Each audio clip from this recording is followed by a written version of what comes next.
put in the hands of man. So the greatest power which has ever been given in the hands of man is the word of God.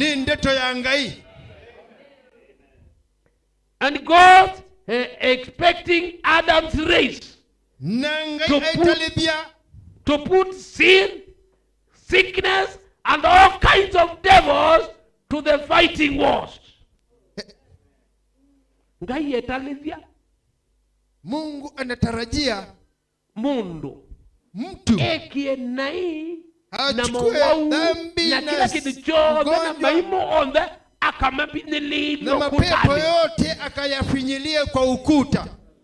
Oh, the prophet tells me, mwadhani aimbia, when you know where you are standing, when you know where you are standing, you can look at the devil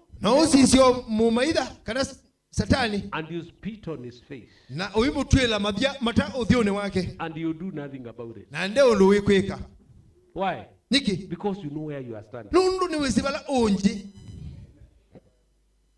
I know where I'm going. To my God and see.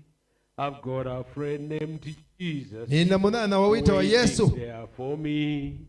He has given me something that only he could give. He gave